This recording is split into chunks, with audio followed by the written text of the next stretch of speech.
Video ini hanya review, silakan menuju situs resminya untuk versi fullnya.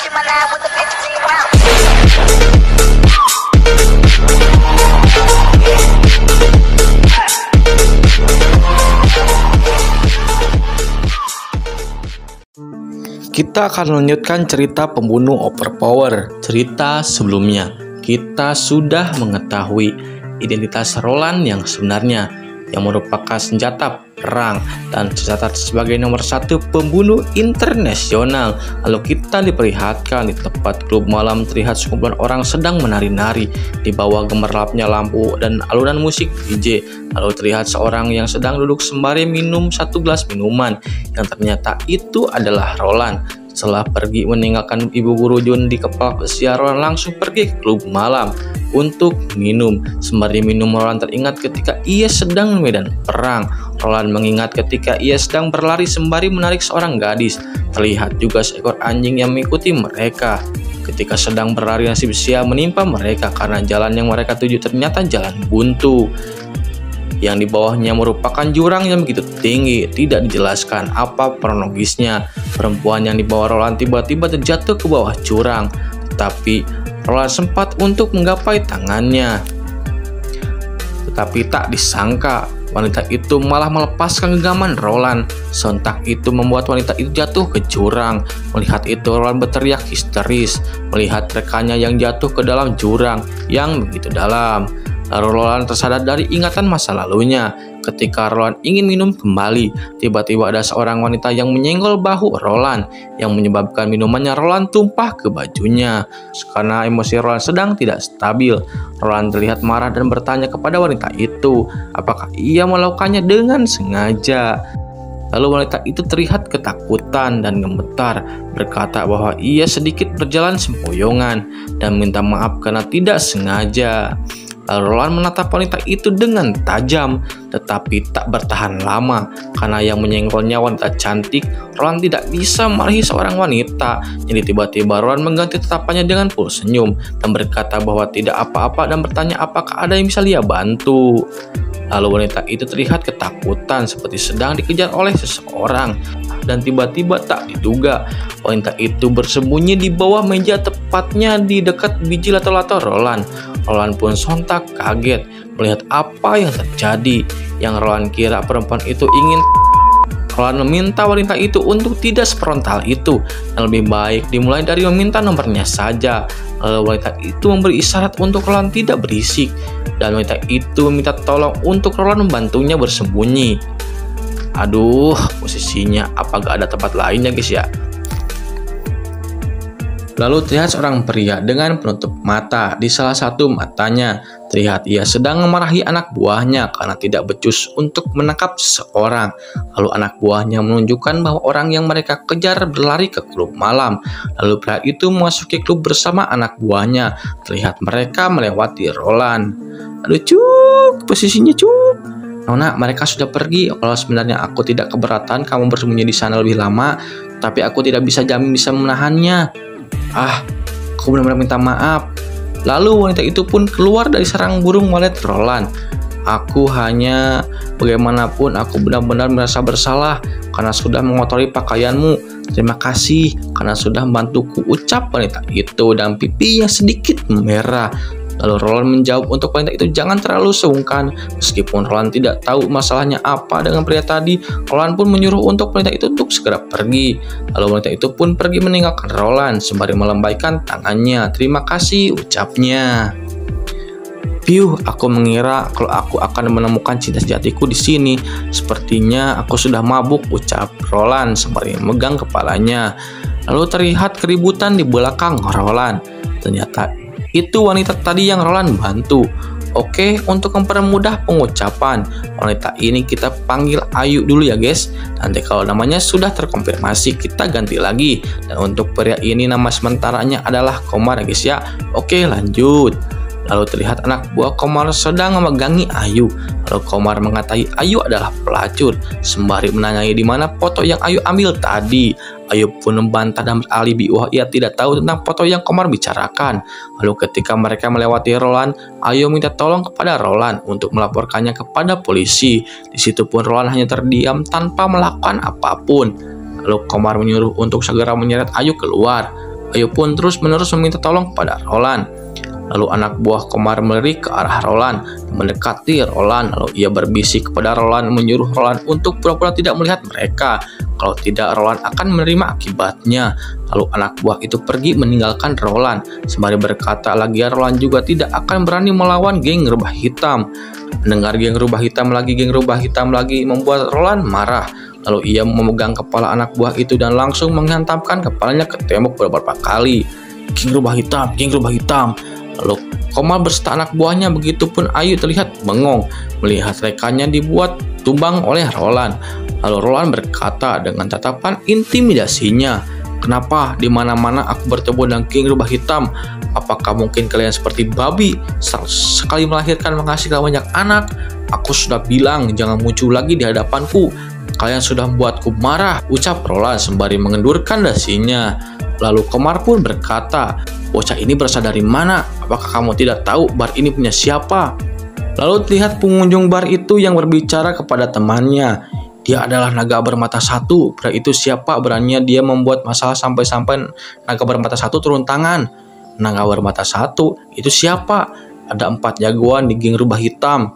Hiu putih, anjing hitam, harimau gunung, dan naga bermata satu. Setiap orang mempunyai kemampuan tinggi. Mereka sangat kejam dan memiliki latar belakang yang sangat kuat. Kalau tidak, mereka tidak akan seterkenal ini." "Kalau begitu, pria itu dalam masalah besar ya? Ada tontonan menarik nih," ucap pengunjung bar yang melihat kejadian. Lalu Komar berkata bahwa tamu yang datang ke barnya adalah orang yang mau berbisnis. Tetapi Roland malah mencari ribut, dan Komar pun tidak akan tinggal diam. Lalu Komar bertanya nama dari Roland. Lalu Roland berkata bahwa namanya adalah polisi kucing hitam, sembari berpose mengejek dan menodongkan tangannya yang membentuk pistol ke arah Komar. "Angkat tanganmu, piu-piu." Melihat kelakuan Roland, para anak buah Komar pun berargumen bahwa mungkin Roland bersikap seperti itu hanya kebanyakan minum dan mereka cukup melemparnya ke laut saja. Tetapi Komar menjawab bahwa mereka harus menjaga nama baik bisnis mereka dan jangan membuat orang lain takut. Lalu Komar bertanya kepada Roland, kalau Roland tidak merasa puas dengan pelayanan barnya, kita berdua bisa bicarakan di belakang. Tapi Roland tidak mau. Lalu berkata bahwa yang melihat Ayu terlebih dahulu adalah Roland dan berkata bahwa Roland akan membawanya ke hotel. Mendengar bahwa Roland hendak membawa pergi Ayu, tetapi Komar berkata bahwa Ayu telah membawa pergi foto pertemuan rahasia mereka dan Ayu tidak bisa pergi sebelum memberikan foto yang dia curi tadi. "Pertemuan rahasia? Sepertinya dia barusan memberikannya kepadaku. Aku cari dulu ya," ucap Roland sembari berakting mencari di seluruh badannya. Lalu para anak buah pun berkata bahwa ternyata Roland bekerja sama dengan Ayu dan menyuruh juga untuk menggeledah tubuh Ayu. Mendengar anak buah Komar ingin menggeledah Ayu, sontak Roland langsung menatap anak buah itu dengan tatapan tajam yang membuat pria-pria itu ketakutan dan berkata bahwa ia tanpa sadar bergemetaran dan tatapannya sadis sekali. Lalu Roland berkata, "Kalian merasa diri kalian paling hebat. Beraninya kalian akan menggeledah tubuh wanita. Sampah tak plus sampah. Kalian pikir dengan mempunyai geng yang terkenal, kalian bisa menutupi diri kalian. Yang pada dasarnya sampah bagaimanapun tetap sampah," ucap Roland. Kita tidak salah mendengar, bukan? Dia berani menentang geng rubah hitam. Kakak, itu sangat keren. Shoot, jangan sampai terdengar oleh naga bermata satu, ucap orang-orang di sana yang melihat pertikaian Roland dan geng rubah hitam. Lalu salah seorang anak buah Komar berkata apa Roland sudah bosan hidup dan berani menantang geng rubah hitam dan bertanya apakah Roland sudah bosan hidup. sembari mengacungkan jari tengah.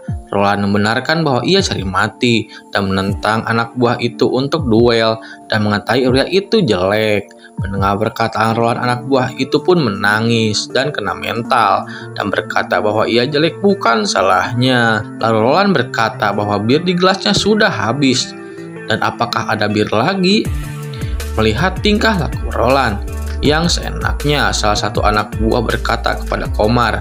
Ia meminta izin untuk menghabisi Roland, tetapi Komar melarangnya, berkata bahwa mereka bukan tandingan untuk Roland. Kamu tidak punya kemampuan sedikit pun, kamu tidak mungkin punya rasa percaya diri yang begitu besar untuk menantang King Rubah Hitam.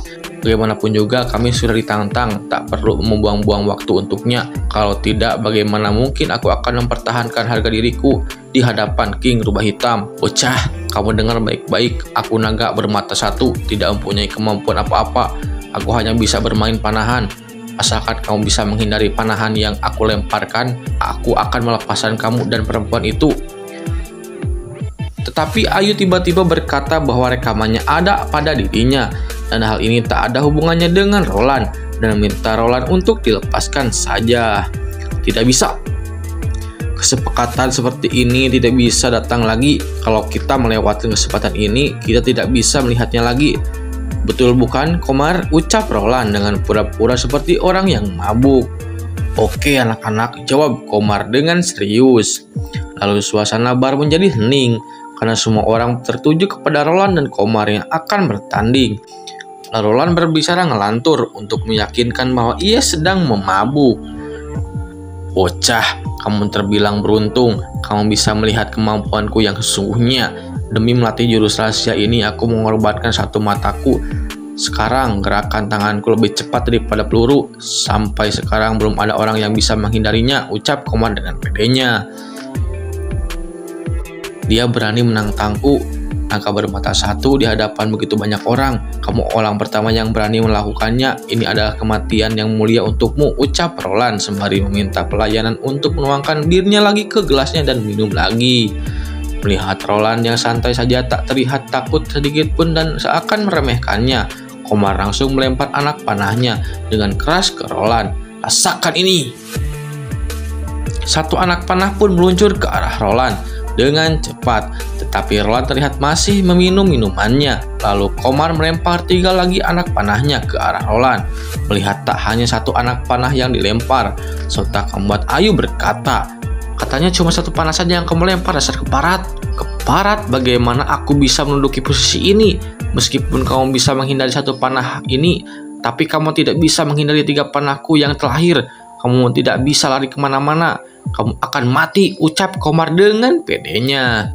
Tetapi tak sesuai ekspektasi Komar, ternyata Roland menangkap semua panahnya dengan sangat cepat dalam cangkir gelas yang dipegang Roland dengan santainya tanpa bergerak selangkah pun.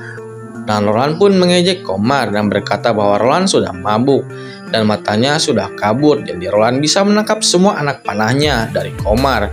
Komar dan anak buahnya pun dibuat kaget, tak bisa berkata-kata, sampai mulut mereka ternganga. Saking kagetnya, terlihat Ayu kegirangan melihat Roland berhasil menghindari panahan dari Komar, bahkan menangkapnya, dan berkata bahwa Roland sangatlah hebat. Lalu Roland berkata bahwa Komar telah melepaskannya karena Roland sudah melewati rintangan dari Komar. Jadi Roland bisa pergi dan mengajak Ayu untuk pergi, dan Ayu pun mengiyakannya. Tetapi Komar tidak menepati perkataannya. Komar malah menyuruh anak buahnya untuk mengepung Roland dan berkata bahwa Komar tetap tidak bisa melepaskan gadis itu karena gadis itu masih menyimpan rekamannya, dan Komar mengakui memang Roland memang hebat karena bisa menghindari panahannya. Dan Roland diizinkan pergi, tapi Ayu harus tetap di sini. Lalu Ayu menjulurkan lidahnya mengejek Komar dan berkata bahwa ia sekarang ada Roland yang akan melindunginya. Lalu Roland berkata bahwa argumen Komar memang benar karena Komar hanya memiliki satu mata. Karena itu tak heran jika Komar disalah menilai orang. Menurutku, tiba-tiba Roland melemparkan panahan yang ada di gelasnya ke arah Komar. Dan set, panahan itu langsung mengenai mata Komar. Komar pun berteriak kesakitan. Lalu bersambung. Terima kasih yang telah menonton video ini sampai selesai. Bertemu lagi di video berikutnya. See you.